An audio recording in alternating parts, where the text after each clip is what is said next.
Hello hello hello, कैसे हैं आप सभी। तो मेरा नाम अजय, जान पहचान बन चुकी है। और अभी तक के सेशन जो भी मेरे आपके साथ रहे, उन सेशन में मैंने आपको जो भी डिलीवर किया है वो सबसे पहले मैं आपके बेसिक को हिट करना चाहता था। यानी जो भी टर्मिनोलॉजी यूज होती है सब्जेक्ट में, वो टर्मिनोलॉजी की अंडरस्टैंडिंग आप एक बार क्रिएट कर लें। नो डाउट मैं इस पे कंप्लीट सीरीज फिर से बनाऊंगा, और वो सीरीज कहीं ना कहीं क्वेश्चन को सॉल्व करने को लेके होगी। मतलब मैं इस पूरे सेशंस को, जो सेशन मैंने आपके साथ अभी तक लिए हैं, सभी को एक पैरेलल सेशंस में लेके जाऊंगा जो कहीं ना कहीं हिट करेंगे टुवर्ड्स क्वेश्चन या न्यूमेरिकल सॉल्यूशन। ठीक है, तो यार बेसिक सी नॉलेज कलेक्ट करनी है, एक बेसिक सी इंफॉर्मेशन कलेक्ट करनी है टुवर्ड द फिजिक्स और toward the subject, understanding maintain करनी है सब्जेक्ट को लेकर। तो ये वीडियो आपके लिए बहुत हेल्पफुल होने वाले हैं। तो यार अभी तक जो भी वीडियोस हैं वो आपके बेसिक्स को स्ट्रॉन्ग करने के लिए थे, तो उसी को मैं कंटिन्यू भी कर रहा हूं। हाँ, अभी तक मैंने 11th के वीडियोस आपके सामने प्लेस नहीं किए हैं। हाँ, मेरा कोशिश है कि यार कल से मैं आपको एक सीरीज और एक्स्ट्रा प्रोवाइड कर दूं जो 11th को लेके भी हो, जिससे आप थोड़ा 12th के साथ जो कनेक्टेड है वो 11th के साथ भी कनेक्ट हो जाए। ठीक है, आज का जो सेशन है वो प्रीवियस सेशन से, यानी प्रीवियस लेक्चर से कनेक्टेड है। यार प्रीवियस लेक्चर में आपने ईएमआई पढ़ा, इलेक्ट्रोमैग्नेटिक इंडक्शन। आप बिलीव करो, जब तक हम इलेक्ट्रोमैग्नेटिक इंडक्शन की बात नहीं कर लेते हैं तब तक इस टॉपिक की बात नहीं कर सकते। यानी ऑल्टरनेटिंग करंट की चर्चा करने के लिए ईएमआई का पूरा ज्ञान होना चाहिए। ईएमआई का पूरा ज्ञान होना चाहिए, तभी आप इसके बारे में चर्चा कर सकते हैं, इसके बारे में बात कर सकते हैं। ठीक है, तो शुरू करते हैं। आज हम क्या क्या बातें करने वाले एक बार देख लेते हैं, है ना। मैं प्रीवियस लेक्चर से ये कैसे कनेक्ट करता है वो हम डिस्कशन करेंगे। यहां पे प्रीवियस लेक्चर से कैसे कनेक्ट करता है वो हम बातें करेंगे। उसके अलावा ऑल्टरनेटिंग करंट जनरेटर, कहीं ना कहीं जनरेशन की भी बात करेंगे। यार ऑल्टरनेटिंग करंट में अगर एंटर करने वाले हो, इस टॉपिक में एंटर करने वाले हो, तो ये कैसे कनेक्ट करेगा दूसरे टॉपिक से। नेक्स्ट आपके पास है, यहां पे हम करंट के बारे में, एवरेज करंट, आरएमएस वैल्यू, खैर ये आपको तब चीजें पता चल जाएंगी जब मैं लेक्चर में आगे बढ़ रहा हूँ। इसके अलावा एक मैथमेटिक्स हमें यहाँ पे पढ़नी पड़ती है, दैट इज फेजर अलजेब्रा, जो कि हेल्प करती है न्यूमेरिकल को सॉल्व करने में भी, और इस टॉपिक की डीप अंडरस्टैंडिंग के लिए इस मैथमेटिक्स की रिक्वायरमेंट है। उसके बाद मैं रेजिस्टेंस के अक्रॉस पोटेंशियल डिफरेंस मेंटेन करूंगा, ऑल्टरनेटिंग करंट। अभी तक हम डीसी सप्लाई देते थे अक्रॉस द रेजिस्टेंस, वहां पे मैं ओम्स लॉ अप्लाई करना आपको सिखा चुका हूं, V = IR से। यहां पे भी रेजिस्टेंस के अक्रॉस जब ऑल्टरनेटिंग वोल्टेज अप्लाई करते हो तो क्या होता है, क्या देखने को मिलेगा, ये भी बातें हम डिस्कस करेंगे। And then AC voltage applies to the capacitor, capacitor के अक्रॉस ऐसा करके देखेंगे। एंड देन इंडक्टर, इंडक्टर का मतलब यहां पे कहीं ना कहीं कॉइल है। और मैं कंपेरिजन करके दूंगा कि डीसी सोर्स और एसी सोर्स कैसे डिफरेंशिएट करके देता है ना, क्या डिफरेंस है एसी और डीसी में। तो शुरू करते हैं और समझते हैं एसी और डीसी को डिफरेंस में। इंट्रोडक्शन में यही होना चाहिए। अभी तक मैं आपको जो भी बातें आपसे करता था करंट को लेके, उस करंट को हम कहते थे डायरेक्ट करंट। डायरेक्ट करंट, और डायरेक्ट करंट के लिए आपको जो सोर्स यूज करना पड़ता था वो थी बैटरी। याद करो, बैटरी यूज करनी पड़ती थी। मैं आपको प्रीवियस बातें याद दिला देता हूं, करंट एंड इलेक्ट्रिसिटी में जो मैंने पढ़ाया था। आपको याद होगा कि अगर आप एक कंडक्टर के अक्रॉस, ध्यान से देखो, ये कंडक्टर है, इसके अक्रॉस अगर आप एक बैटरी लगाते थे, मतलब आप पोटेंशियल डिफरेंस मेंटेन करते थे, तो कुछ इस प्रकार की बातें, इस प्रकार की एनालिसिस आपको दिखाई देती थी। बैटरी का पॉजिटिव टर्मिनल, ये नेगेटिव टर्मिनल, इससे आपने इस कंडक्टर के अक्रॉस एक पोटेंशियल डिफरेंस मेंटेन कर दिया। पोटेंशियल डिफरेंस की वजह से कंडक्टर के अंदर इलेक्ट्रिक फील्ड का प्रेजेंस आ गया, और इलेक्ट्रिक फील्ड की वजह से इसके रखे अंदर इलेक्ट्रॉन्स जो हैं, जो कि रैंडम मूविंग फ्री इलेक्ट्रॉन्स थे, वो सारे इलेक्ट्रॉन इस दिशा में चलने लग गए। यानी अब इलेक्ट्रॉन इस डायरेक्शन में चलने लग गए, यानी सारे इलेक्ट्रॉन इस डायरेक्शन में चलने लग गए। तो पोटेंशियल डिफरेंस मेंटेन करने की वजह से इलेक्ट्रॉन इधर से चले और पॉजिटिव टर्मिनल पे आके कलेक्ट हुए, और जितने इलेक्ट्रॉन पॉजिटिव टर्मिनल पे आके कलेक्ट हुए, उतने ही इलेक्ट्रॉन नेगेटिव टर्मिनल ने बाहर आगे की तरफ सप्लाई दे दिया। तो आप देख पा रहे हैं कि कंप्लीट पाथ कवर कर रहा है। किसी भी पर्टिकुलर इलेक्ट्रॉन की अगर आप बात करें तो इलेक्ट्रॉन कंप्लीट पाथ कवर कर रहा है। अगर आपने पोटेंशियल डिफरेंस मेंटेन V किया था और इस कंडक्टर का रेजिस्टेंस R था, तो इस I इज इक्वल टू जो आपको मिलता था that is V upon R according to Ohm's law. ये भी आपको पता था। आपको पता है V कांस्टेंट है, यानी जो पोटेंशियल डिफरेंस आपने मेंटेन कर रखा है वो कांस्टेंट है, और रेजिस्टेंस भी कांस्टेंट है। रेजिस्टेंस परिवर्तित नहीं हो रहा है तो करंट में कोई चेंजेस नहीं आएंगे। यानी इसका मतलब टाइम के अकॉर्डिंग अगर मैं करंट में चेंजेस रिप्रेजेंट करूं तो there is no change in current with respect to time. यानी करंट और टाइम के बीच में अगर मैं ग्राफ बनाऊं तो करंट और टाइम के बीच में ग्राफ कुछ मुझे इस प्रकार से मिलेगा। There is no change in current with respect to time. That's why इसे डायरेक्ट करंट, डीसी भी कहते हैं, डायरेक्ट करंट। तो जब तक सर्किट क्लोज है तब तक आपको इस टाइप का करंट मिलेगा। वहीं पे मैं अल्टरनेटिंग करंट की अगर बात करूं तो अल्टरनेटिंग करंट को यहां पे मैं डिफरेंशिएट करने के लिए थोड़ा सा ज्ञान दे देता हूं, अदरवाइज मैं इसको बेटर एक्सप्लेन करूंगा नेक्स्ट टॉपिक में, यानी अभी जस्ट, लेकिन थोड़ा सा आप इसे डिफरेंस में समझ लीजिए। यहीं पे मैं अगर एक अल्टरनेटिंग करंट सोर्स अप्लाई करता हूं, किसके अक्रॉस? एक कंडक्टर के across alternating current source apply करता हूं, और इसको हम कुछ इस टाइप से रिप्रेजेंट करते हैं। This is the alternating current source. Clear? AC source, ठीक है। एसी सोर्स क्या करता है, इसको थोड़ा समझने की कोशिश करना। इसके अंदर इलेक्ट्रॉन्स हैं, free electrons, that is random moving free electrons. तो अल्टरनेटिंग करंट सोर्स क्या है कि अगर ये एंड पॉजिटिव तो ये नेगेटिव, अगले ही पल ये नेगेटिव और ये पॉजिटिव। इसका मतलब ये जो डिवाइस है, जो भी डिवाइस मैं यहां पे यूज करने वाला हूं, जो अल्टरनेटिंग करंट सोर्स जिसको कहा जा सकता है, उस डिवाइस के बारे में भी पूरी चर्चा करेंगे, डीप चर्चा करेंगे। लेकिन आप इतनी सी बात समझ लीजिए कि यार कुछ ना कुछ ऐसा हो रहा है जिसकी वजह से इस कंडक्टर के अक्रॉस ये एंड पॉजिटिव तो ये नेगेटिव। तो जब ये पॉजिटिव ये नेगेटिव, तो इसका मतलब इलेक्ट्रिक फील्ड किधर की तरफ होगी? इलेक्ट्रिक फील्ड इधर की तरफ होगी, और इलेक्ट्रिक फील्ड इधर की तरफ होगी तो इलेक्ट्रॉन इधर की तरफ मूव करने लग जाएंगे। लेकिन वहीं पे जैसे अगले पल की बात करते हैं, अगले पल ये नेगेटिव और ये पॉजिटिव, तो इलेक्ट्रिक फील्ड किधर की तरफ हो जाएगी? इधर की तरफ, तो इलेक्ट्रॉन इधर मूव करने लग जाएंगे, है ना। तो आप एक बात नोटिस करो, इस केस में और इस केस में डिफरेंस क्या है? इस केस और इस केस में डिफरेंस क्या है? इस केस और इस केस में डिफरेंस इतना है कि यहां पे इलेक्ट्रॉन पूरा पाथ कंप्लीट ही नहीं कर रहा है। वो जहां पर भी है आगे जा रहा है, पीछे जा रहा है, जहां पे भी है वो आगे जा रहा है, पीछे जा रहा है, जो वो जहां पर भी है वो आगे पीछे, यानी इस प्रकार की मोशन एग्जीक्यूट कर रहा है। मतलब मैं जो आपको बताना चाहता हूं, यानी हर इलेक्ट्रॉन यहां पे सिंपल हार्मोनिक मोशन एग्जीक्यूट कर रहा है, सिंपल हार्मोनिक मोशन, SHM। यानी इलेक्ट्रॉन पूरा पाथ ना कंप्लीट करके अपनी ही पोजीशन पे फ्लक्चुएट कर रहा है, अपनी मीन और एक्सट्रीम पोजीशन के रिस्पेक्ट में फ्लक्चुएट कर रहा है ना। इसको बड़ी आसान सी भाषा में ऐसे समझ सकते हैं कि यार मान लेते हैं मुझे किसी काम को करना है, मैं किसी एक ऑब्जेक्ट को एक जगह से दूसरी जगह लेके जाना चाहता हूं। तो एक तो तरीका यह है कि मैं उस ऑब्जेक्ट को उठाऊं और लेके वहां तक पहुंचूं, और एक तरीका यह भी है कि मैं रास्ते में 10 या 15 लोगों को खड़ा कर दूं और मैं उस ऑब्जेक्ट को उनके थ्रू पास करा दूं। तो ये आप इस लैंग्वेज में भी डिफरेंशिएट कर सकते हो। ये बिल्कुल सिंपल है कि इसने इलेक्ट्रॉन ने अपने ऊपर लोड उठाया और ये चलता चला जा रहा है, और वहीं पे मैं अगर यहां की बात करूं तो इलेक्ट्रॉन एनर्जी फर्दर ट्रांसपोर्ट कर रहा है, फर्दर ट्रांसपोर्ट कर रहा है, फर्दर ट्रांसपोर्ट कर रहा है, एक से दूसरे में, दूसरे से तीसरे में, तीसरे से चौथे में, इस टाइप से एनर्जी।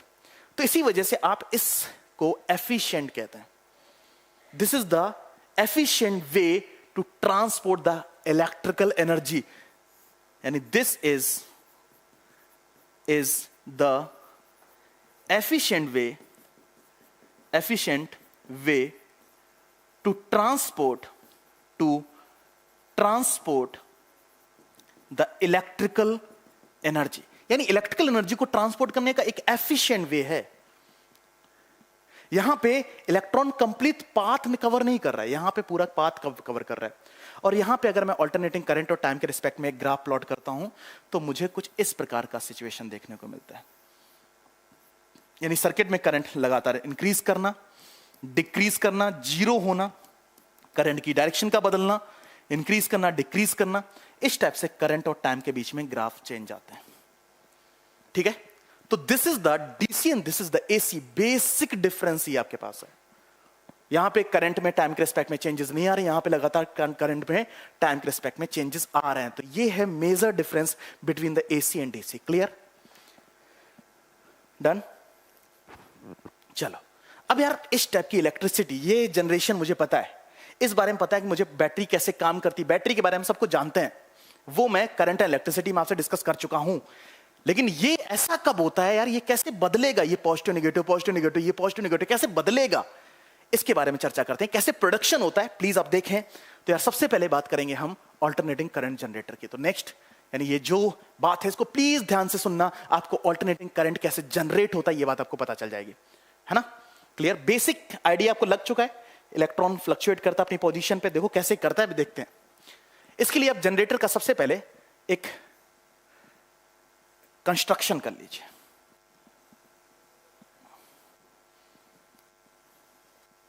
ये आपने एक मैग्नेट लिया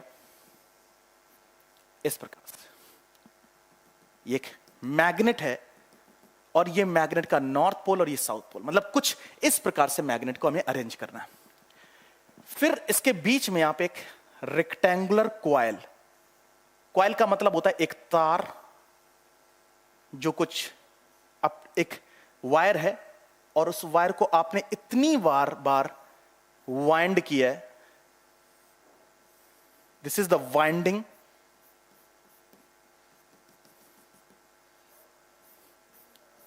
this is the winding.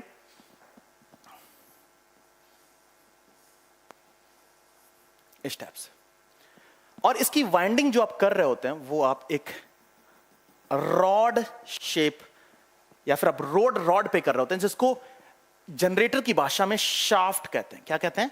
Shaft, एक शाफ्ट कहते हैं।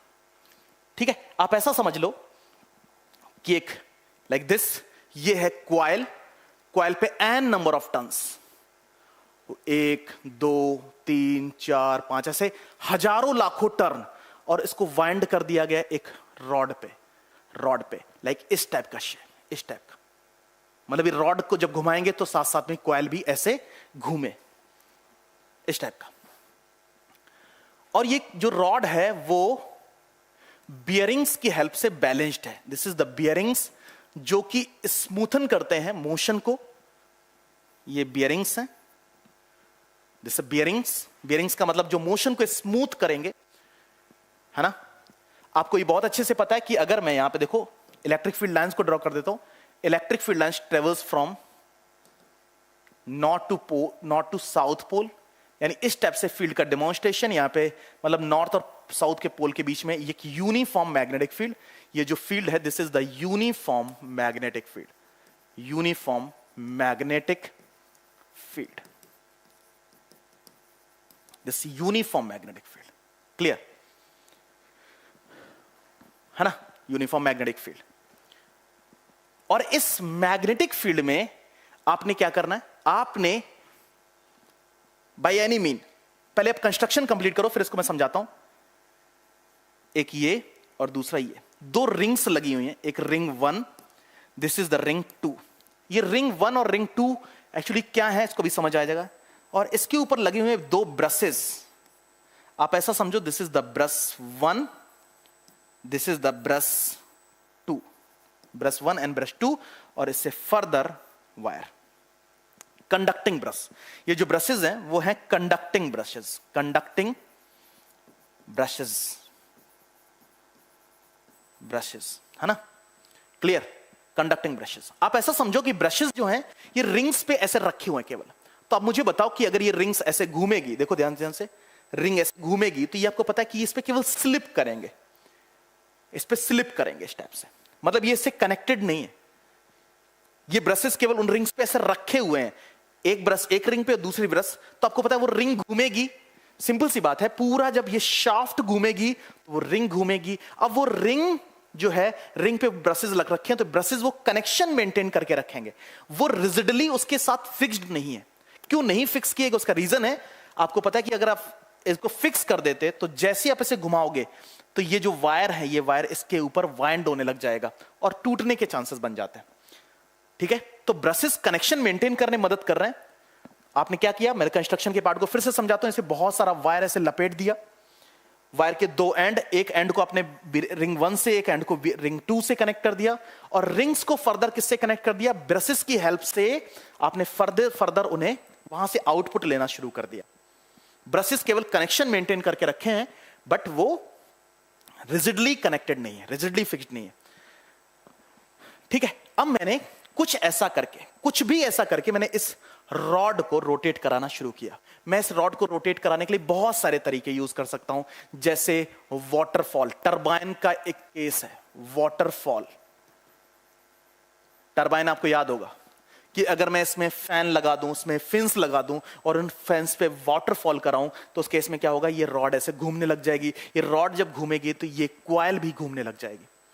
ठीक है, तो क्वाइल जब घूमेगी तो कुछ इस प्रकार की सिचुएशंस आपको देखने को मिलेंगी। किन देखो,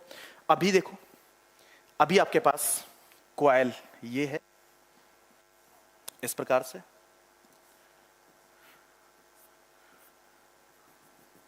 सिचुएशन 1, मैग्नेटिक फील्ड जो है वो इधर की तरफ, मैग्नेटिक फील्ड की डायरेक्शन इधर की तरफ, एरिया ऑफ क्रॉस सेक्शन जो है outward to the plane of paper, perpendicular to surface, this B having a direction is this, and this is the area vector।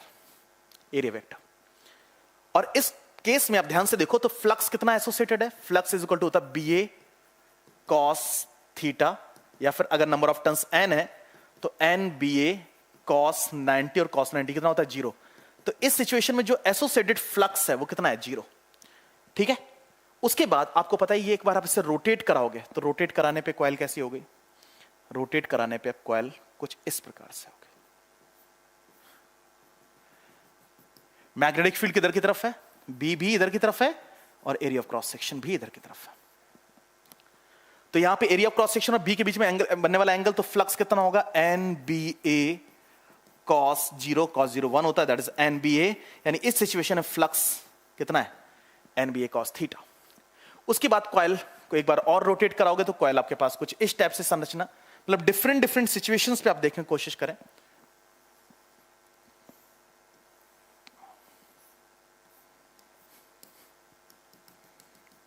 ये फिर से फ्लक्स कैलकुलेट करोगे तो फ्लक्स कितना हो जाएगा 0। तो आप एक बात नोटिस कर रहे हो, फ्लक्स बार बार चेंज हो रहा है। अब ऐसा तो है नहीं, आपने एंगुलर डिस्प्लेसमेंट कितना दिया 90 डिग्री का, तो फ्लक्स 0 से NBA हो गया। फिर से आपने 90 से उसे 180 डिग्री घुमा दिया, तो फिर से NBA से कितना हो गया 0 हो गया फ्लक्स। तो इस टाइप से आपको पता है कि मैंने, आप ऐसा समझो कि ये इस टाइप से सिचुएशन है, क्लियर, ऐसे घूम रही है। तो इसका मतलब इस कॉइल के साथ एसोसिएटेड फ्लक्स लगातार बदल रहा है ना, इस कॉइल के साथ एसोसिएटेड फ्लक्स लगातार बदल रहा है। जैसे जैसे एंगल परिवर्तित हो रहा है वैसे वैसे फ्लक्स चेंज हो रहा है। तो आपको पता है अगर मैं इसके जनरल फॉर्मूले पे जाऊं तो फ्लक्स इज इक्वल टू क्या होगा, फ्लक्स इज इक्वल टू होता है बेटा NBA cos थीटा, और थीटा लगातार चेंज हो रहा है।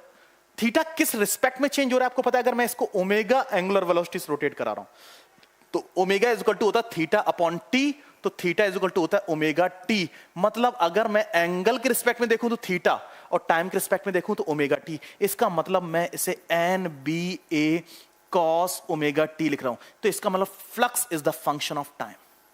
यहां पे मैग्नेटिक फ्लक्स जो है वो टाइम का फंक्शन बन चुका है, क्लियर। यानी मैग्नेटिक फ्लक्स लगातार बदल रहा है, और मैग्नेटिक फ्लक्स बदल रहा है तो आपके दिमाग में तुरंत एक बात जाती है, जहां भी मैग्नेटिक फ्लक्स बदलेगा EMI के अकॉर्डिंग, इलेक्ट्रोमैग्नेटिक इंडक्शन, इसका मतलब ये एप्लीकेशन जो है वो कहीं ना कहीं EMI बेस्ड है। यानी अगर आपसे पूछूं ये किस एप्लीकेशन पर आधारित है, तो आप कहोगे ये एक EMI बेस्ड एप्लीकेशन है। यानी ऑल्टरनेटिंग करंट जनरेटर की बात हम तभी कर सकते हैं जब हम EMI को अच्छे से समझते हैं, ठीक है। तो अकॉर्डिंग टू फैराडे के अकॉर्डिंग देखें कि EMF induced is equal to minus of d phi B upon d t. तो इससे मैं minus of d by D t of phi B की जगह मैं NBA cos ओमेगा टी लिख सकता हूं।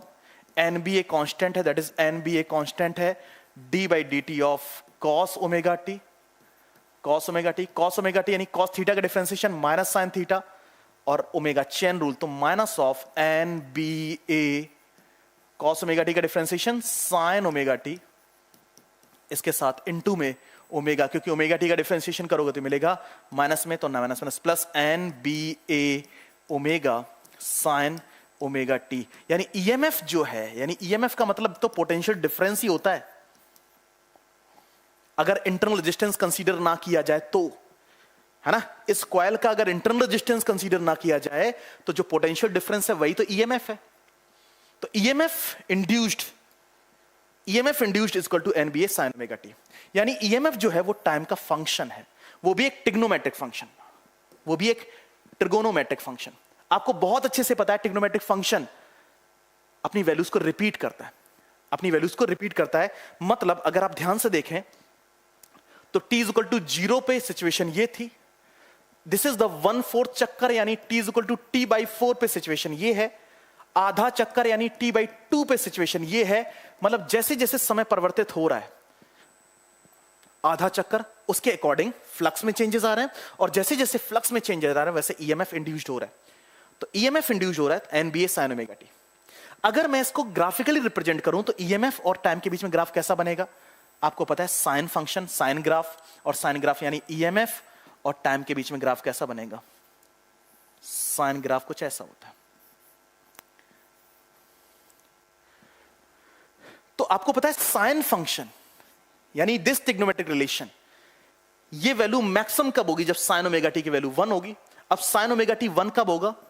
जब theta is equal to 90 degree होगा, साइन 90 डिग्री। यहां पे theta is equal to 180 degree, that is theta is equal to 270 degree, and this is theta is equal to 360 degree. यानी अगर मैं पूरे एक साइकिल की बात करूं तो यहां पे time t is equal to 0, यहां पे time t is equal to t/4, यहां पे t is equal to t/2, and this is t is equal to 3t/4, and this is t is equal to t। यानी पूरा चक्कर जब complete हो रहा है तो वैसे वैसे, यानी जब चक्कर लगाना शुरू हुआ तो सर्किट में ईएमएफ इंड्यूस होना शुरू हुआ और ईएमएफ की वैल्यू लगातार इंक्रीज हुई। जब 1/4 चक्कर कंप्लीट हुआ तो 1/4 चक्कर के बाद ईएमएफ इंड्यूस जो हुआ था वो रिड्यूस होना शुरू हुआ, और कितना हो गया? 0 हो गया। उसके बाद जब नेक्स्ट 3/4 अब साइकिल कंप्लीट होना शुरू हुआ तो आपको पता है अब टर्मिनल ही बदल गया, टर्मिनल की पोलैरिटी ही बदल गई। मतलब जो एंड पॉजिटिव था वो अब नेगेटिव हो गया, जो नेगेटिव है पॉजिटिव हो गया, ठीक है। और आपको पता है इस केस में भी लगातार डिक्रीज, तो ईएमएफ टाइम के रिस्पेक्ट में लगातार बदल रहा है। तो this is the trigonometric relation और that's a graphical representation of EMF and time. अब यहां पे आप ध्यान से देखो कि ये वाला टर्मिनल एक टाइम पे पॉजिटिव और एक टाइम पे नेगेटिव, अगले ही पर ये नेगेटिव और ये पॉजिटिव, है ना, अगले ही पल एक positive negative, positive negative, positive negative. इसका मतलब यह है कि जो पोटेंशियल डिफरेंस आ रहा है घुमाने की वजह से वो लगातार अपनी पोलैरिटी को भी बदल रहा है, और पोलैरिटी को बदलेगा मतलब आपको पता है इलेक्ट्रॉन ऑसिलेट करेगा इस पूरे साइकिल में। क्लियर? तो there is the oscillatory electron. अगर मैं यहां पर एक रेजिस्टेंस लगा दूं तो आपको पता है इसमें करंट की डायरेक्शन कभी इधर, कभी इधर, कभी इधर, कभी इधर, कभी इधर, कभी इधर, कभी इधर, ये लगातार चलते हुए दिखाई देगा। और करंट कितना होगा?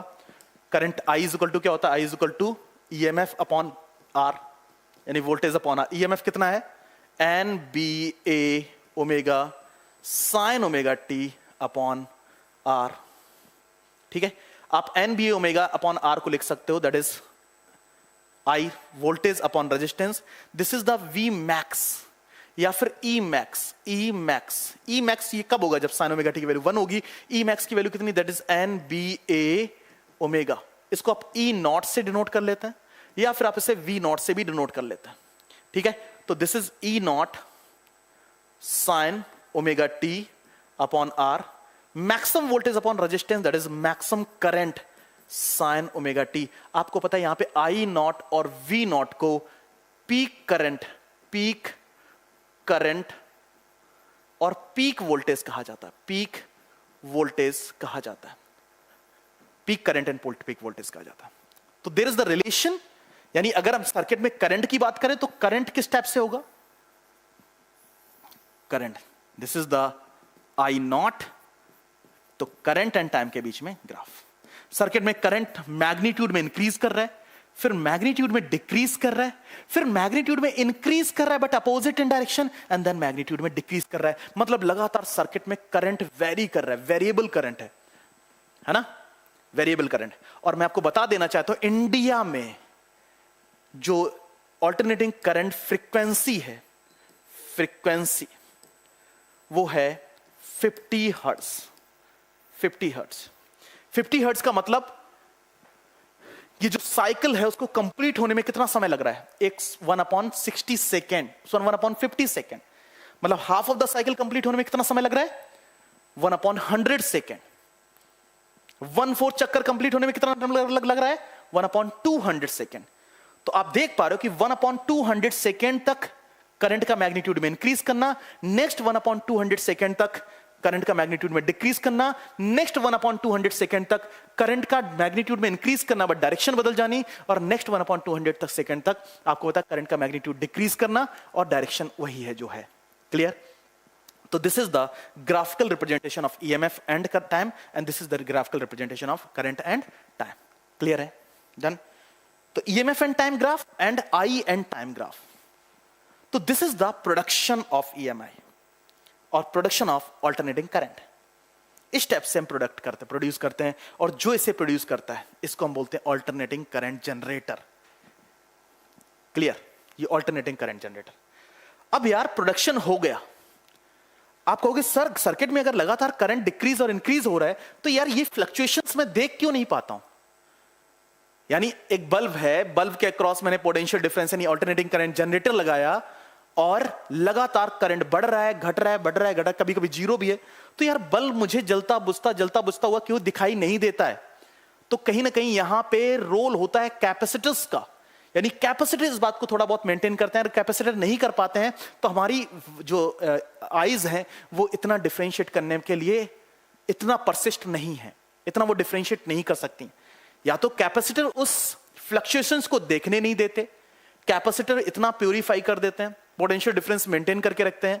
ठीक है? आपने देखा होगा फैन के अक्रॉस कैपेसिटर्स का लगना, ज्यादातर डिवाइसेस के अक्रॉस कैपेसिटर्स का लगना क्यों? क्योंकि कैपेसिटर्स वो एक रेगुलर वोल्टेज डिफरेंस मेंटेन करें, लगातार उस फ्लक्चुएशंस को ना होने दे। तो वो खुद तो उस फ्लक्चुएशन को बर्दाश्त कर लेते हैं, लेकिन आगे जो डिवाइस है उस डिवाइस के अक्रॉस वो फ्लक्चुएशंस देखने को नहीं मिलता। क्लियर है ना? बताऊंगा आपको थोड़ा सा, जब कैपेसिटर्स के बारे में पता चल रहा होगा यहां पे तो आइडिया थोड़ा लग जाएगा। तो दिस इज द जनरेशन।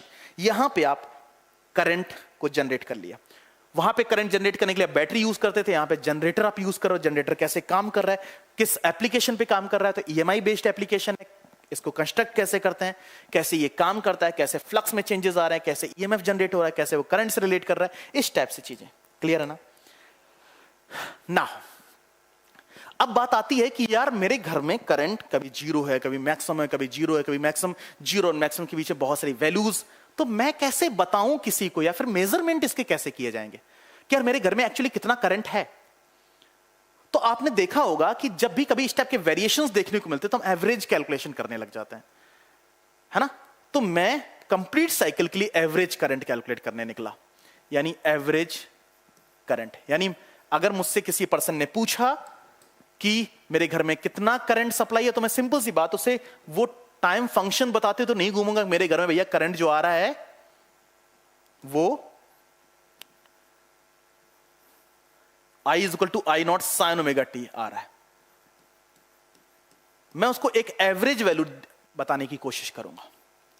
मैं उसे I is equal to I not sine omega t explain नहीं करने लग जाऊंगा।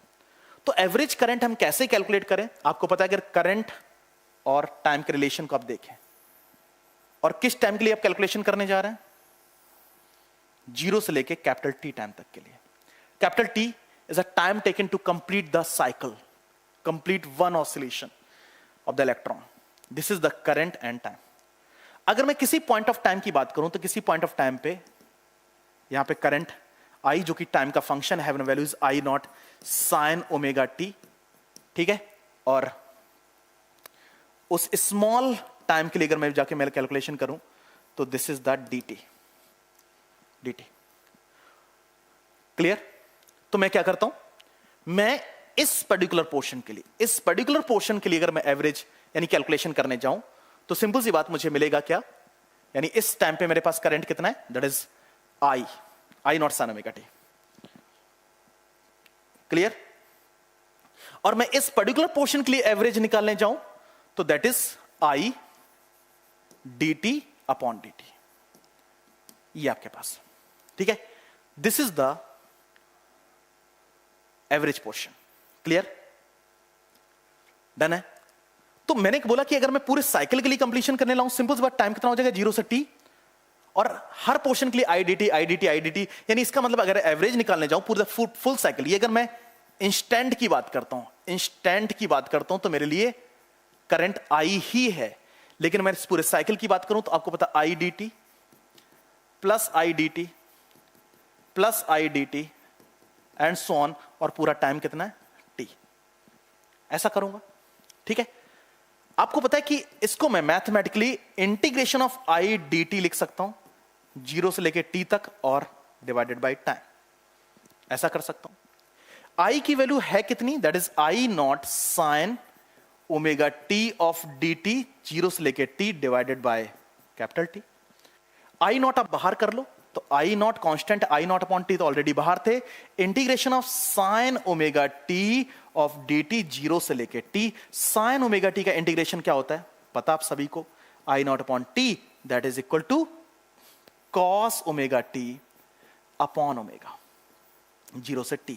ओमेगा बाहर कर लो, I not upon omega T and cos omega T, upper limit that is cos omega की वैल्यू 2 पाई बाई टी होती है, पता आप सभी को, upper limit capital T minus of cos 0, t से t cos 360, this is the cos 360 and this is the cos 0। Cos 360 मतलब अगर आप ग्राफ देखें तो कॉस 360 कितना होता है, दिस इज 1, और कॉस 0 क्या होता है 1, तो आपके पास ये मिला I not upon omega T and this is 1 minus of 1, the answer is 0। यानी मैं अगर एवरेज कैलकुलेट करने गया फॉर द फुल साइकिल तो मुझे करंट 0 मिला, मतलब मैं अपने घर में एवरेज कैलकुलेशन भी किसी को नहीं बता सकता। किसी ने मुझसे पूछा कि आपके घर में अल्टरनेटिंग करंट सप्लाई, तो आपके घर में कितना करंट आ रहा है, इस बात का मुझे मेजरमेंट करना है। अगर मुझे मेजरमेंट करना है तो सिंपल सी बात, उसकी कैलकुलेटेड वैल्यू है, लेकिन जब मैं एवरेज कैलकुलेट करने गया तो मुझे आंसर क्या मिल रहा है 0 मिल रहा है। इसका मतलब मेरे घर में 0 करंट तो नहीं जा रहा, ये तो बात क्लियर है, ये बात तो एकदम सॉर्टेड है कि यार मेरे घर में 0 करंट तो नहीं जा रहा। अगर 0 करंट है मतलब वहां पे इलेक्ट्रिकल एनर्जी की मैं बातें कोई कर ही नहीं सकता, और अगर मैं इलेक्ट्रिकल एनर्जी कोई बातें नहीं कर सकता, इसका मतलब मैं डिवाइसेस को ऑपरेट करने की कोई बातें नहीं कर सकता, तो मेरे घर में 0 करंट तो नहीं जा रहा। तो इसका मतलब ये जो कैलकुलेशन है, नो डाउट एवरेज कैलकुलेट करने के बाद 0 मिला, कैलकुलेशन सही है, बट ये आंसर सही नहीं है। तो मेरे घर में एवरेज करंट जा रहा है, क्या मैं इसका आंसर ये दूं, ये रॉन्ग है, ठीक है। अगर मैं यही calculation for the half cycle करता हूं, क्या था फॉर द हाफ साइकिल, तो सिंपल सी बात, मेरे घर में हाफ साइकिल का करंट भी नहीं जा रहा, लेकिन फिर भी हाफ साइकिल की कैलकुलेशन करने जाते हैं तो आपको पता है कि मैं इसे क्या लिखूंगा, वही बस टाइम की जगह t/2 हो जाएगा हाफ साइकिल के लिए।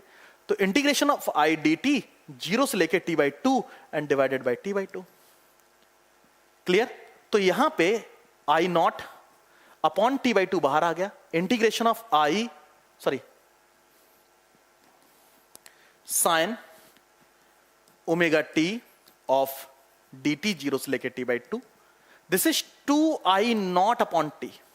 इसको जब सॉल्व करोगे तो मिलेगा cos omega T omega, omega बाहर cos ओमेगा टी। कैलकुलेशन तो बिल्कुल सेम है ना यार, यहां तक बिल्कुल सेम है, ये 2i 0 से लेके t/2, अपर लिमिट प्लेस करो, that is 2i nought upon omega T cos omega T, upper limit cos omega for the 2 pi by T into capital t/2 minus cos 0, ठीक है, cos 0, upper limit minus of lower limit. आपके पास यहां पे ध्यान से देखो, t से t cancel, 2 से 2 कैंसिल, यानी cos 180, cos -1 एंड -1, अगर मैं साइन ओमेगा की मदद से minus cos omega T, actually minus cos omega T, this is a minus cos omega T, that's mean minus और प्लस, इस टाइप से, तभी आंसर 0 ही मिलेगा। इस केस में अगर ये -1 ये +1, यहां पे आपके पास क्या मिलेगा, this is minus and this is plus, तो 2, this is equal to 4i nought upon omega for the 2 pi by T into T, T से T cancel, 2 2 4, the answer is 2i nought upon pi. This is the average current for the half cycle. तो अगर मैं half cycle के लिए calculation करने जा रहा हूं, अगर मैं हाफ साइकिल के लिए कैलकुलेशन करने जा रहा हूं तो मैं इसे 0 से लेके t/2 तक इंटीग्रेट, लेकिन मेरे घर में हाफ साइकिल के लिए भी करंट नहीं जा रहा यार, तो मेरे घर में एवरेज करंट अगर मैं बात करूं तभी मेरी कैलकुलेशन तो सही है, बट ना मैं अपने घर में ये नहीं कह सकता मेरे घर में एवरेज करंट यानी I not sine omega T का एवरेज कैलकुलेट कर लो फॉर द साइकिल्स, या फिर हाफ साइकिल के लिए मेरे घर में जितना करंट जा रहा है वो कैलकुलेट कर लो, नो, है ना। अब इस बात को थोड़ा सा मैं, ये जो गलत चीजें हैं इसलिए बता रहा हूं क्योंकि मैं सही करना चाहता हूं। मेरे घर में कितना करंट जा रहा है इस बात का मेजरमेंट करने के लिए हमें आरएमएस वैल्यू की बात करनी पड़ेगी। ऐसा क्यों, बता देता हूं। अगर आप करंट की बात करो तो इसका जो ग्राफ है वो कुछ ऐसा बन रहा है, this is I and T. तो 0 से लेके t/2 तक करंट है, सर्किट में करंट प्रेजेंट है, और अगले t/2 से लेके t/4 तक, t/2 तक यानी t तक करंट है। इस वाले पोर्शन में करंट की डायरेक्शन बदल चुकी है। मतलब अगर मैं कंडक्टर की बात करूं तो 0 से लेके t/2 तक करंट की डायरेक्शन अगर ये है तो अगले t/2 तक करंट की डायरेक्शन ये है ना। लेकिन आपको पता है करंट की डायरेक्शन से हमें मतलब नहीं होता, यानी यहां पे डायरेक्शन की कोई बात नहीं होगी, यहां पे बात मैग्नीट्यूड की होगी। तो हम केवल मैग्नीट्यूड की बातें करें, यानी करंट के मैग्नीट्यूड की बातें करें, ना कि मैं उसके डायरेक्शन की बातें करूं, है ना। आपको कभी इस बात से फर्क पड़ता है कि करंट की डायरेक्शन क्या है? मुझे किसी डिवाइस के ऑपरेट करने से मतलब है, तो करंट की डायरेक्शन नहीं, हमें मैग्नीट्यूड से मतलब है। तो आपको पता है क्या करो, आप रूट मीन स्क्वायर, आप क्या करो, स्क्वायर करो और उसका रूट ले लो, यानी स्क्वायर रूट मीन। यानी मुझे अब अगर कैलकुलेशन करनी है तो मैं एवरेज जब निकालता था आपको पता मिला इस पोर्शन के लिए आई d t upon d T, पूरी के लिए कैलकुलेशन करता था that is integration of I d T 0 से लेके टी अपॉन कैपिटल टी। लेकिन अगर मैं स्क्वायर करूंगा तो स्क्वायर करने पे होगा क्या, आपको साइकिल ये वाला तो पॉजिटिव था और ये साइकिल भी पॉजिटिव ही देखने को मिलेगा। तो 0 से लेके t/2 एंड देन t तक आपको साइकिल पॉजिटिव ही देखने को मिलेगा। ठीक है, तो आपने स्क्वायर किया, यानी आईआरएमएस कैलकुलेट करने के लिए, आईआरएमएस कैलकुलेट करने के लिए आपने क्या किया, स्क्वायर किया, स्क्वायर किया, फिर रूट लिया, स्क्वायर रूट लिया, फिर उसका मीन कैलकुलेट कर लिया। ठीक है, या फिर मैं इसको IRMS square is equal to I d t upon t भी लिख सकता हूं। और कितने साइकिल के लिए, 0 से लेके t/2 टी तक, 0 से लेके टी तक, या आई स्क्वायर ऑफ डी टी, यानी स्क्वायरिंग बोथ साइड लिख लो तब भी काम चलेगा, या फिर अंडर लगा रहना तब भी काम चलेगा। तो मैंने अंडर को इधर शिफ्ट करके स्क्वायर बना दिया। अब आपको पता आई की वैल्यू कितनी है, that is I not square sine square omega T of D T, 0 से लेके टी तक, और लिमिट कहां से है, टी तक। क्लियर, आई नॉट स्क्वायर बाहर करो, यानी I not square upon capital T आपने बाहर किया, integration of sine square omega T of D T 0 से लेके टी तक। ठीक है, अब मैं इसके इंटीग्रेशन पार्ट को थोड़ा सा अलग सॉल्व करके दिखा देता हूं, क्योंकि मेरे पास मेडिकल और नॉन मेडिकल दोनों टाइप के बच्चे हैं, तो नॉन मेडिकल बच्चे को तो आराम से समझ आ जाता है, लेकिन मेडिकल बच्चे के साथ थोड़ी सी प्रॉब्लम होती है इस इंटीग्रेशन पार्ट में। इस वाले पार्ट को हम यहां पे सॉल्व कर लेते हैं। मुझे इंटीग्रेट करना है sign square omega T of D T को। ठीक है, एक आइडेंटिटी आपने यूज करनी है, आपको बता दूं cos 2 theta is equal to होता है 1 minus of 2 sine square theta, या फिर इस पे लिख सकते हैं 2 sine square theta is equal to 1 minus of cos 2 theta, या फिर मैं साइन स्क्वायर थीटा लिख सकता हूं 1 minus of cos 2 theta divided by 2, ऐसे लिख सकता हूं। ठीक है, यानी यहां पे लिखते हैं 1 माइनस ऑफ cos 2 थीटा, या फिर थीटा की जगह वही omega t divided bye 2 of D T. 1/2 यानी बाहर 2 बाहर कर लिया तो अंदर क्या बचा, 1 minus of cos 2 omega T of D T, है ना। ऐसे लिख सकते हैं। ये वाले पार्ट को थोड़ा सा अलग आप सॉल्व कर लेना। इसको फर्दर मैं यहां पे सॉल्व कर देता हूं। देखो 1/2 बाहर है, integration of 1 of D T minus integration of cos 2 omega T of D T, ऐसे लिख सकते हैं आप इसे। 1/2 बाहर है, 1 ऑफ डी टी यानी time t minus of cos 2 omega t that is equal to sine omega T, sine 2 omega t by 2 omega. ये तो आपको पता ही है ना, मैं इससे पहले वाले डेरिवेशन में आपको बता चुका हूं।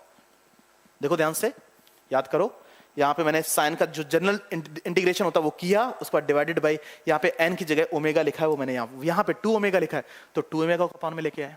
ठीक है, तो मतलब आप इसका इंटीग्रेशन ये लिख सकते हो, this is the integration part.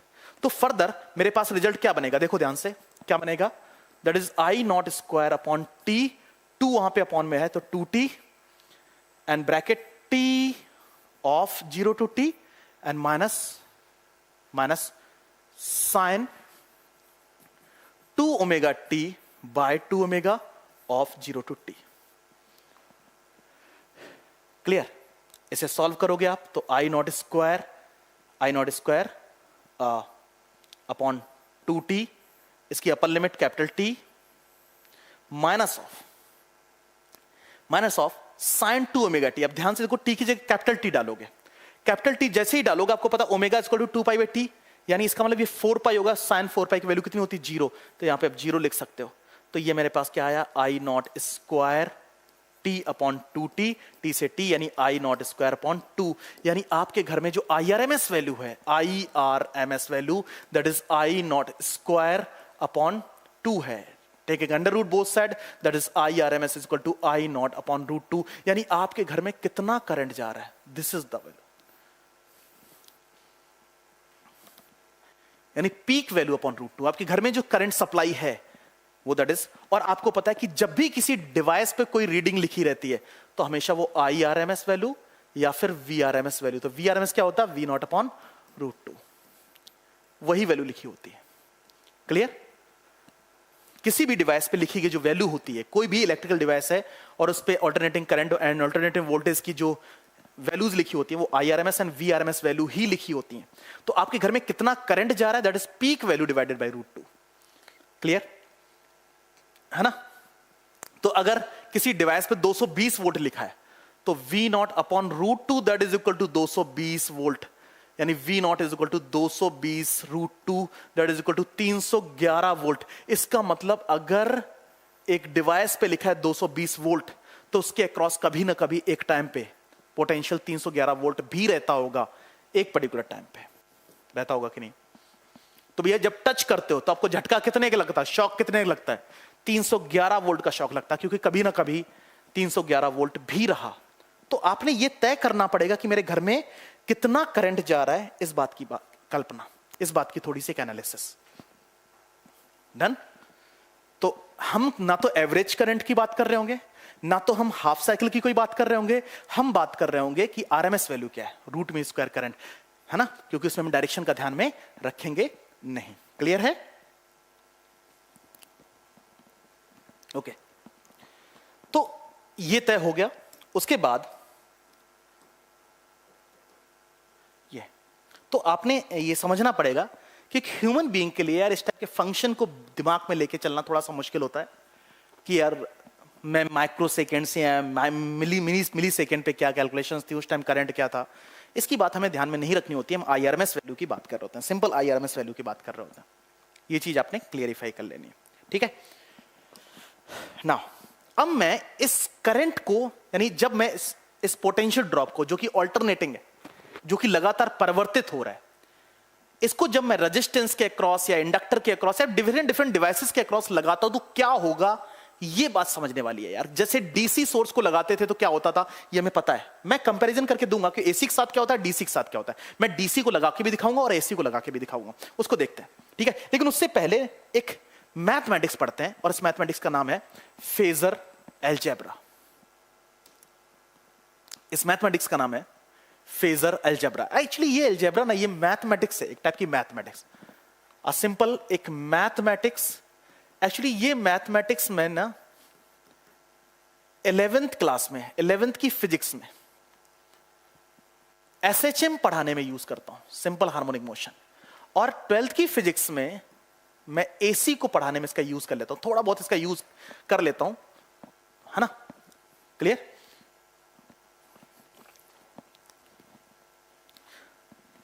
अब इसको समझना थोड़ा सा टफ है, मैं ऐसा बिल्कुल कहूंगा, क्योंकि मैं जब भी इसे समझाने निकलता हूं तो बच्चों के मन में ना उस टाइप की थॉट बन ही नहीं पाती जो मैं बनाना चाहता हूं, जो मैं उसके दिमाग में डालना चाहता हूं। क्योंकि मेरी अंडरस्टैंडिंग नो डाउट ठीक है, मैं उस बात को बेहतर तरीके से समझता हूं, लेकिन या तो ये कह दो कि यार वो इतना बेहतर रिप्रेजेंट नहीं हो सकता चीजों को लेके, तो या तो मेरे लिए वो टफ है समझाना, ऐसा भी बोल सकते हैं। लेकिन मैंने हमेशा ना मुश्किल फील किए, मुश्किल समझा ऐसे, तो इस वजह से मैं स्टूडेंट से कहूंगा बड़ा बारीकी से समझने की कोशिश करो। आपको मैं कोशिश करता हूं कि यार चीजें समझ आ जाए। आप इतनी समझो बात कि ऑल्टरनेटिंग करंट में हो क्या रहा था कि अगर एक इलेक्ट्रॉन को देखा जाए, चलो इलेक्ट्रॉन को हटा देते हैं, पॉजिटिव देखें क्योंकि करंट की डायरेक्शन पॉजिटिव डायरेक्शन में, तो क्या हो रहा था कि ये पार्टिकल आगे जा रहा था, पीछे जा रहा था, आगे जा रहा है, पीछे जा रहा है, इस टाइप की मोशन थी, है ना, इस टाइप की मोशन थी।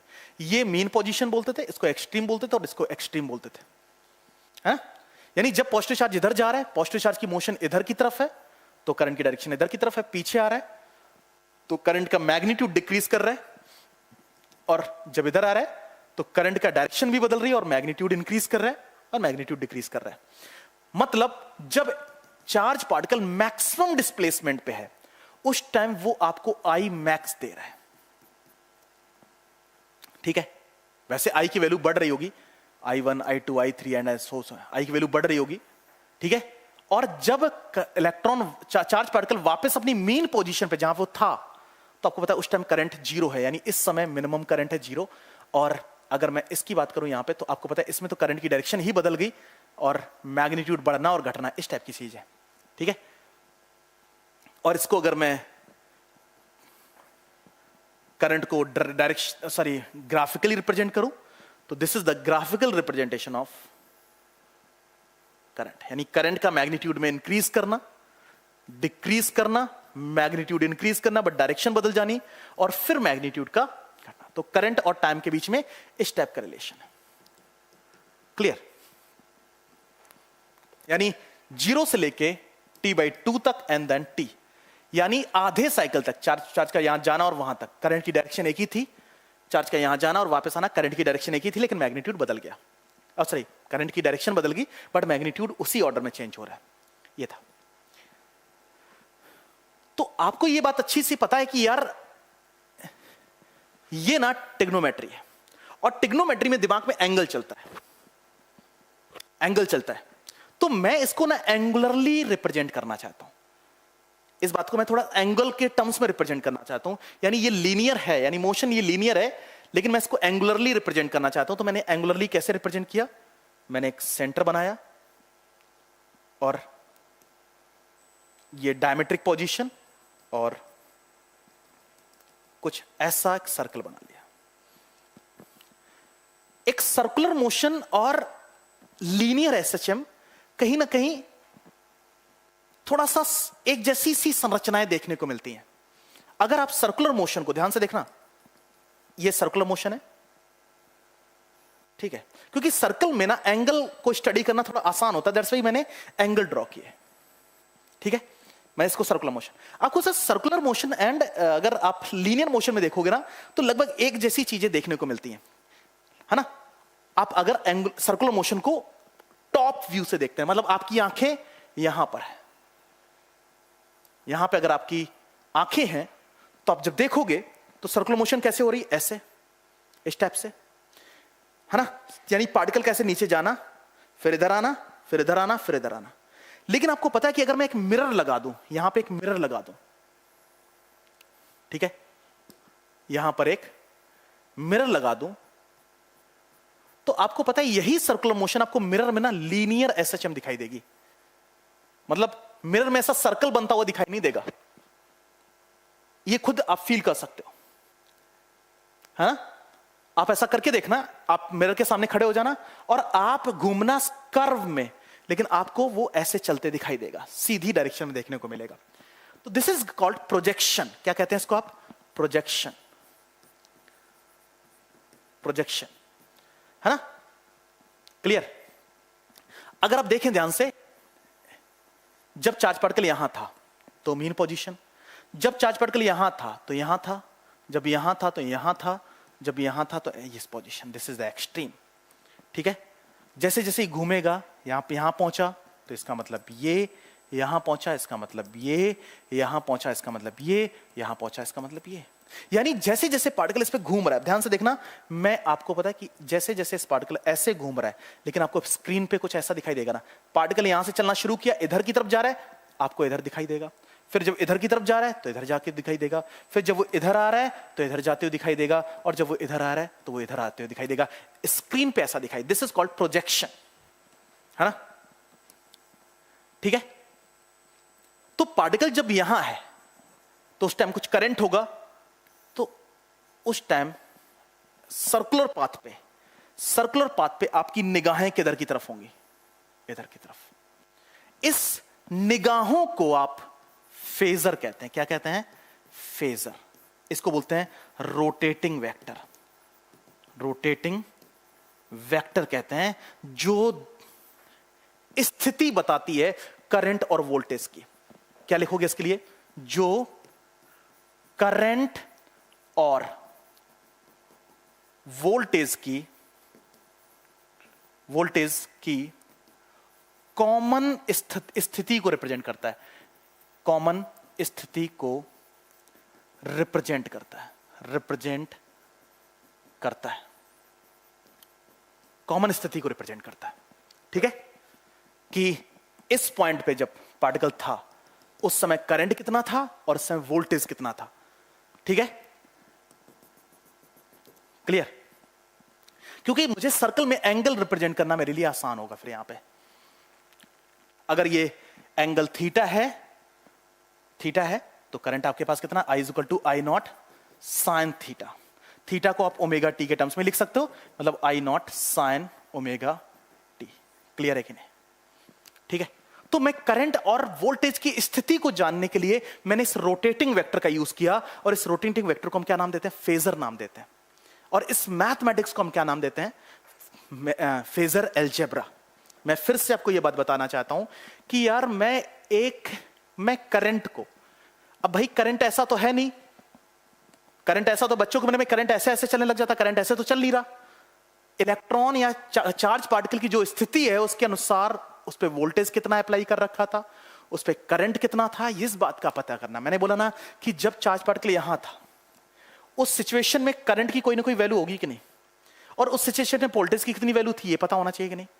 तो मुझे करंट और वोल्टेज की स्थिति को पता करने के लिए मैंने इस गणित का यूज किया, इस मैथमेटिक्स का यूज किया है। क्लियर? इसको रोटेटिंग वेक्टर या फिर फेजर कहते हैं। फेजर कहते हैं। समझते हैं। जैसे आपके पास करंट है I equal to I not sine omega t, है ना? और उस समय वोल्टेज है V equal to V not sine omega T, sine omega t plus phi. मतलब आपने कितना वोल्टेज अप्लाई किया? V equal to V not sine omega t plus phi, और करंट उस टाइम इतना है। तो इस बात को मैं फेजर में कैसे रिप्रेजेंट कर दूंगा? फेजर में कैसे रिप्रेजेंट करूंगा? मतलब करंट की स्थिति पहले बता देते हैं। करंट की स्थिति कितनी है? This is the omega T. This is the current phasor, जो करंट की स्थिति को बता रहा है। एंड वोल्टेज की स्थिति ये है, तो this is the voltage phasor. And for the V equal to V not sine omega t plus of phi, this is the voltage phasor and this is the current phasor I is equal to I naught sin omega t। यानी current और voltage की स्थिति को बताने के लिए आप कहोगे सर जो वोल्टेज की स्थिति हुई वही तो करंट की स्थिति होगी। ऐसा नहीं होता। ऑल्टरनेटिंग करंट में ऐसा नहीं होता कि जो वोल्टेज की स्थिति हो वही करंट की स्थिति हो। अभी पता चल जाएगा आपको, जब मैं डिवाइसेस में लगा के देखूंगा तो आपको पता चल जाएगा कि जो वोल्टेज की स्थिति है, जिस अकॉर्डिंग वोल्टेज वेरी कर रहा है वैसे ही करंट वेरी कर रहा है। ऐसा बिल्कुल भी नहीं है। ऐसा बिल्कुल भी नहीं है। जैसा डीसी में देखते थे कि वोल्टेज बढ़ा करंट बढ़ा, वोल्टेज घटा करंट घटा, लेकिन यहां पे ऐसा नहीं है। यहां पे हो सकता है कि वोल्टेज बढ़ रहा हो, लेकिन हो सकता है करंट घट रहा हो सकता है वोल्टेज घट रहा हो करंट बढ़ रहा हो। ऐसा देखने को मिल सकता है। इसी वजह से इसका मतलब करंट और वोल्टेज की स्थिति, पोजीशन नहीं सही है। तो पोजीशन अलग अलग है। अगर पोजीशन अलग अलग है तो देयर इज द डिफरेंस। तो यहां पे आप ऐसे लिखेंगे voltage leading the current, voltage leading the current by phi phase, ऐसा आप लिखते हैं। This is called phasor algebra. मैं आपको क्या बताना चाहता हूं, फेजर अलजेब्रा मैंने क्या समझाने की कोशिश की? फेजर अलजेब्रा मैंने आपको समझाने की कोशिश की कि यार मैं इलेक्ट्रॉन के इस मोशन को, क्या बोला मैंने? देखो इलेक्ट्रॉन की जो स्थिति है, इलेक्ट्रॉन मान लेते हैं आप चार्ज पार्टिकल यहां पर है, उस समय इसके अक्रॉस पोटेंशियल ड्रॉप भी होगा और इसके अक्रॉस करंट भी होगा। तो उस समय वोल्टेज कितना है, करंट कितना है, एंगुलरली उसकी पोजीशन को स्टडी करने के लिए मैंने एक रोटेटिंग वेक्टर का यूज किया। रोटेटिंग वेक्टर ही क्यों यूज किया? क्योंकि आपको पता है कि एक एसएचएम को आप सर्कल में जाके रिप्रेजेंट कर सकते हो, सर्कल में जाके। तो इतना डीप एनालिसिस अगर डीप नॉलेज के बारे में नहीं भी हुई तो काम चलता है, मैनेजिंग है, बट अगर करोगे तो और अच्छी बात है, क्वेश्चन सॉल्व करने में आपको आसानी होगी। ठीक है, चलो अब मैं इस बात को यूज करके दिखाता हूं। और मैं सबसे पहले बात करता हूं, मैं रेजिस्टेंस के क्रॉस एक ऑल्टरनेटिंग करंट सोर्स को लगाऊंगा, यानी AC voltage applies across the resistance.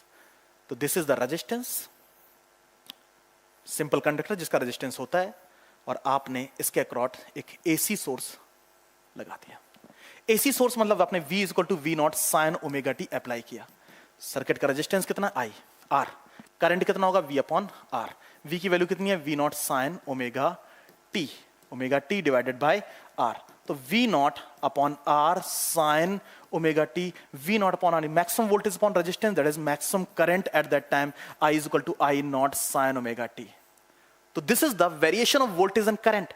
आप एक बात नोटिस करो, अगर मैं वोल्टेज का ग्राफ बनाऊं, this is the graphical representation, voltage and time graph is this is the voltage and time graph। वहीं पे मैं current and time graph बनाऊं तो I और time, current और time। तो अगर ग्राफिकली देखें तो जैसे जैसे वोल्टेज बढ़ रहा है वैसे वैसे करंट बढ़ रहा है, जैसे जैसे वोल्टेज बढ़ रहा है वैसे वैसे करंट बढ़ रहा है, वैसे जैसे वोल्टेज घट रहा है करंट घट रहा है, जैसे जैसे वोल्टेज का टर्मिनल पोलैरिटी बदली वैसे करंट की डायरेक्शन बदल गई, घटा बढ़ा। मुझे बताओ क्या वोल्टेज और करंट एक ही स्थिति में रिप्रेजेंट होते हुए दिखाई दे रहे हैं? यानी there is no gap between voltage and current. तो this is the circuit diagram, this is the circuit diagram, this is the mathematical calculation, this is the graphical representation. और now the phasor, phasor means the स्थिति of current and voltage. तो voltage is in this, then current is in this, because of both are in same phase, have a values omega t। clear है कि नहीं? तो voltage phasor and current phasor.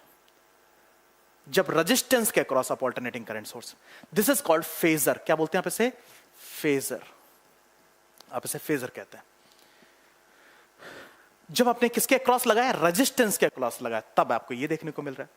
चलो एक काम और करते हैं, रेजिस्टेंस के अक्रॉस लगा के देख लिया, अब मैं इसको कैपेसिटर के अक्रॉस लगा के देखता हूं। किसके अक्रॉस? कैपेसिटर के अक्रॉस लगा के देखता हूं। तो जब मैं कैपेसिटर के अक्रॉस लगाता हूं अल्टरनेटिंग करंट सोर्स को, ये capacitor, this is the alternating current source, input voltage V equal to V not sine omega t. अब बड़े आसानी समझ आता जाएगा, कैपेसिटी C है ना। अच्छा एक काम और कर लेते हैं यार, इतनी समझाया है तो डीसी केस में देखते हैं। आपको पता है एसी केस में ऐसा हो, डीसी केस में क्या होता था? डीसी केस में बैटरी लगती थी, वोल्टेज V होता था, रेजिस्टेंस R होता था, current is equal to I is equal to V upon R होता था। ऐसा होता था कि नहीं? सर्किट में करंट फ्लो करता था। ठीक है, अगर वोल्टेज को रेगुलेट करोगे तो करंट भी रेगुलेट करेगा। तो एसी और डीसी में कहीं ना कहीं फर्क ज्यादा दिख नहीं रहा, यानी डीसी के साथ क्या हो रहा है? डीसी के साथ आपको यह देखने को मिल रहा है और एसी के साथ आपको यह देखने को मिल रहा है। वहीं पे मैं यहां पे देखता हूं। पहले एक काम करते हैं, डीसी के क्रॉस लगा के दिखाता हूं आपको। और डीसी के क्रॉस कैपेसिटर को आप स्टडी कर चुके ऑलरेडी। ये बैटरी और ये क्या होता था? अगर इसकी कैपेसिटी ये है, वोल्टेज V है, तो इस पे चार्ज कितना आता था? Q equal to CV। कैसे आता था? पॉजिटिव टर्मिनल, मतलब इस प्लेट से इलेक्ट्रॉन को एक्सट्रैक्ट करना, निकालना। जैसे इस प्लेट से इलेक्ट्रॉन निकले, ये प्लेट पॉजिटिवली चार्ज होगी, उतने ही इलेक्ट्रॉन इस वाली प्लेट में डल गए, मतलब ये प्लेट नेगेटिवली चार्ज हो गई। मतलब अगर नेट चार्ज की बात करोगे कैपेसिटर पे तो जीरो है, लेकिन चार्ज ऑन द कैपेसिटर की बात करोगे दैट इज CV। ठीक है, और जैसे ही स्टेडी स्टेट आती थी, steady state, steady state, steady state का मतलब कैपेसिटर चार्ज्ड, और कैपेसिटर चार्ज तो current in the circuit tended to zero. Circuit कितना हो जाता? जीरो। यानी अब सर्किट में कोई करंट नहीं होता था। तो अगर आपसे बोला जाए कि यहां पे एक रेजिस्टेंस लगा हुआ है, यहां पे एक रेजिस्टेंस लगा हुआ है, इस रेजिस्टेंस से पास होने वाला करंट कितना होगा after steady state? Steady state मतलब कुछ देर बाद, तो आप कहोगे जीरो, कुछ देर बाद जीरो होगा। ठीक है। वहीं पे अगर मैं ऑल्टरनेटिंग करंट सप्लाई की बात करता हूं तो आपको पता है कैपेसिटर के अक्रॉस अगर आप ऑल्टरनेटिंग करंट सप्लाई देते हो तो क्या होता है, देखते हैं। V is equal to V not sine omega T. तो इस पे कैपेसिटी C है, इसके अक्रॉस पोटेंशियल V आपने मेंटेन किया, तो आपको पता है V वेरिंग है, तो चार्ज इक्वल टू क्या होगा? CV। तो C V not sine omega T, मतलब कैपेसिटर पे जो चार्ज है वो वेरिंग है, मतलब कैपेसिटर पे लगातार चार्ज बदल रहा है ना? चार्ज बदल रहा है, पोलैरिटी भी बदल रही है, मतलब ये पॉजिटिव ये नेगेटिव, कुछ देर बाद ये पॉजिटिव ये नेगेटिव, मतलब प्लेट की पोलैरिटी भी बदल रही है और पोलैरिटी यानी ये पॉजिटिव नेगेटिव, ये नेगेटिव ये पॉजिटिव, ये पॉजिटिव ये negative, negative positive negative positive, इस टाइप से पोलैरिटी लगातार बदल रही है। इसका मतलब चार्ज, इसका मतलब क्या है कि कहीं ना कहीं कंसिस्टेंटली ये वर्क कर रहा है। इसमें क्या था? वर्क करना बंद, इसमें वर्क हो रहा है। तो आप मुझे बताओ सर्किट यानी Q इक्वल टू कितना? CV nought sine omega T. तो आई अगर डिफरेंशिएट कर दें तो DQ अपॉन dt टाइम के रिस्पेक्ट में, तो d by dt of CV nought sine omega T. CV nought बाहर कर लो, साइन ओमेगा टी का differentiation cos omega T into omega, तो this is CV nought omega cos omega t dq upon dt, that is instantaneous current। तो eight an instant circuit में current कितना है? इतना। आप इसको फर्दर ऐसे भी लिख सकते हो, V not upon 1 upon omega C, बात एक ही है, cos ओमेगा टी। आपको पता है 1 अपॉन ओमेगा सी को यहां पे हम 1 अपॉन ओमेगा सी को हम यहां पे XC कहते हैं, this is called capacitive reactance. क्या? कैपेसिटिव रिएक्टेंस कहते हैं। क्या होता है अभी पता चल जाएगा। कैपेसिटिव रिएक्टेंस मतलब एक टाइप का रेजिस्टेंस की ओम यूनिट क्या होती है? ओम ही होती है। यानी आपको मिला I is equal to V not upon XC cos omega t, voltage upon resistance that is current I not cos omega t. So I have an value is I not cos omega t. या फिर इसे further लिख सकते हैं I not sine omega t plus pi by two, यानी sine 90 plus theta क्या होता है? cos theta. So voltage and current is not in same phase, यानी there is the variation in voltage, there is the variation in current, यानी circuit में current अलग स्थिति में है, वोल्टेज एक अलग स्थिति में। वोल्टेज करंट की दोनों के फंक्शन अलग है, उसका साइन फंक्शन इसका कोसाइन फंक्शन है। ग्राफिकल रिप्रेजेंटेशन देखो, अगर आप ग्राफिकल रिप्रेजेंटेशन देखते हो तो वोल्टेज ये है, this is the V is equal to V not sine omega t. This is the current function. This is the I is equal to I naught cos omega t. This is the cosine function. यानी जब circuit में voltage time is equal to zero है तब उस circuit में current I maximum है यार, maximum current है। So voltage and current are not in same phase. अगर मैं इसका फेजर डायग्राम बनाऊं तो फेजर डायग्राम कैसा बनेगा? फेजर डायग्राम कुछ ऐसा बनेगा। ये अपने वोल्टेज की स्थिति को बता दिया, that is omega t. So V for the V not sine omega t, V की स्थिति V at C cases, and now the current leading the voltage by pi by 2 phase, this is the 90 degree. यहां पे आपको पता IC है is equal to I not cos omega t, current leading the voltage by, this is called phasor diagram. Current leading the voltage, leading the voltage by pi by 2 phase. So current and voltage are not in same phase. तो battery के साथ उसका क्या behaviour है, alternating current source के साथ क्या behaviour है, ये बात आपको पता चल रही है ना?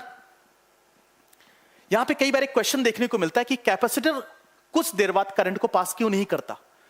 तो आप XC की बात करें, कैपेसिटिव के XC is equal to 1 upon omega C, या फिर मैं 1 अपॉन 2 पाई FC भी लिख सकता हूं।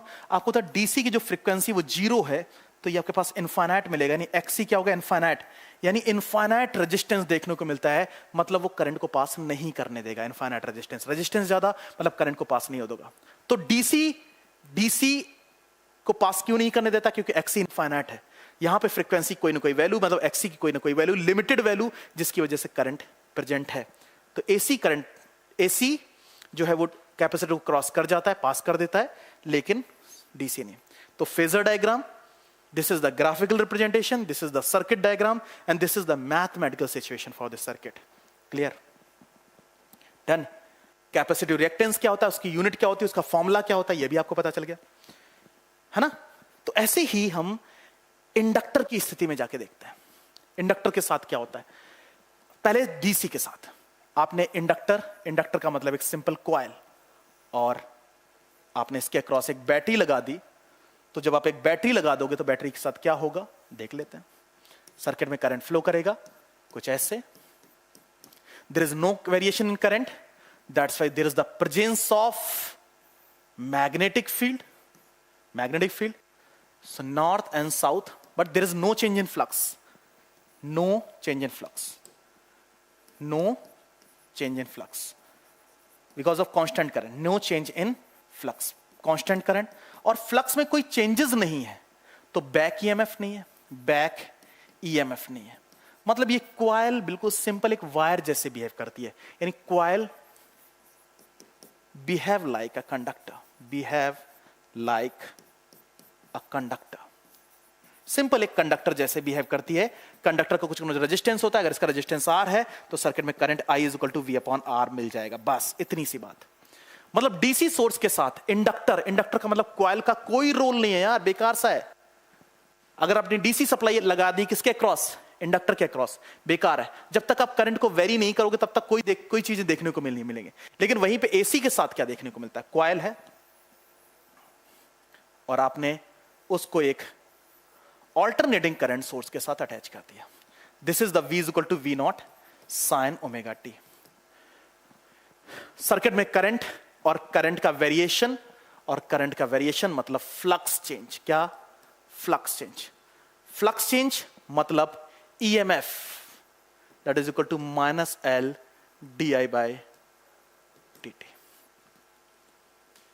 Flux change is the cause of back EMF. Clear? इसने काम किया, इसने उसका विरोध किया, नेट कितना हुआ 0। तो V minus of L d I by D t is equal to 0 according to Kirchhoff law. So V is equal to L d I by D t. V को हम लिख सकते हैं V not sine omega t is equal to L d I by D t, d by D t. इसको further कैसे लिख सकते हैं, V not upon L sine omega t is equal to D I by D T, mathematical calculation. ठीक है, so D I is equal to V not upon L sine omega T of D T, integrate both side, D I integrate होके I आएगा, V not upon L बाहर, sine omega T का integration minus cos omega T upon omega, तो omega ये आपके साथ आ गया। ठीक है, तो यहां पे मिला V not upon omega L cos omega T, ऐसे लिख सकते हैं आप इसे। क्लियर? ऐसा लिख सकते हैं। कॉस को आप लिख सकते हैं साइन 90 माइनस थीटा। क्या लिख सकते हैं, I is equal to V not upon omega L, minus sine था sine 90 minus omega T, sine 90 minus theta cos theta, minus को आप अंदर लेके जाओ तो V not upon omega L sine angle के अंदर omega T minus of 90 degree. Clear?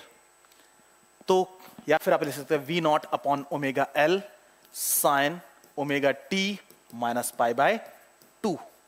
Omega L को यहां पे बोलते हैं, ओमेगा एल को बोलते हैं XL. This is called inductive reactance, this is called inductive reactance, एक टाइप का रेजिस्टेंस। जैसे रेजिस्टेंस होता है वैसे इंडक्टर के लिए हम रिएक्टेंस, इसकी यूनिट होती है ओम।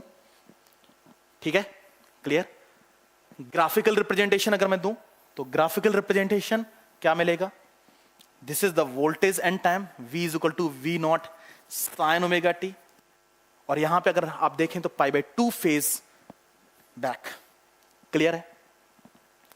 पाई बाय 2 फेज बैक है, तो minus cosine function, minus cosine function कैसा बनता है?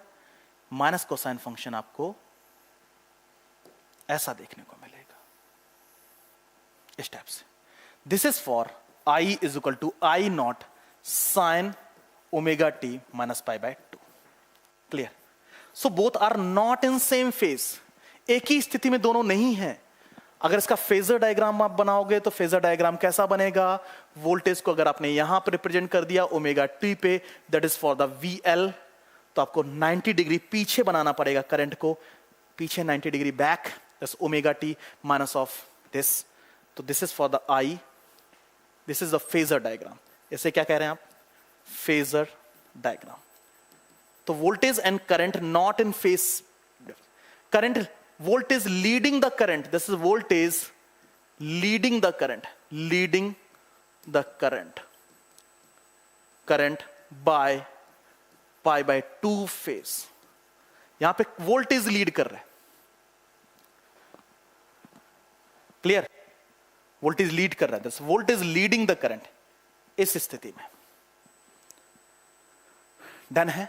तो this is the graphical representation, phasor diagram, जो कि मैं आपको समझा चुका हूं। Mathematical situation, conductive inductive reactance, आपके पास ये वैल्यू है, L for the self inductive coefficient, this is called self inductive coefficient, inductive coefficient.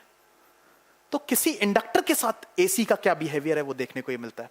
तो इसका मतलब मैं आपको फेजर अलजेब्रा क्यों सिखा रहा था? फेजर अलजेब्रा आपको समझ आ गया होगा कि फेजर हमें ये बता देता है कि यार करंट और वोल्टेज एक ही स्थिति में नहीं है, ठीक है? क्लियर? तो आज का सेशन जो मैं आपसे डिस्कस कर रहा था यार, आपने देखा कि अल्टरनेटिंग करंट कैसे बिहेव करता है across the resistance, across the capacitor and across the inductor, है ना? नेक्स्ट क्लास इसी से रिलेटेड रहेगी। मैं दूसरे लेक्चर में आपका जो बेसिक ऑफ अल्टरनेटिंग करंट है वो कंप्लीट कर दूंगा। तो आज के सेशन में इतना है, मिलते हैं नेक्स्ट सेशन में और अधिक एनर्जी के साथ। तब तक के लिए आप सभी को बहुत बहुत धन्यवाद। Thank you so much.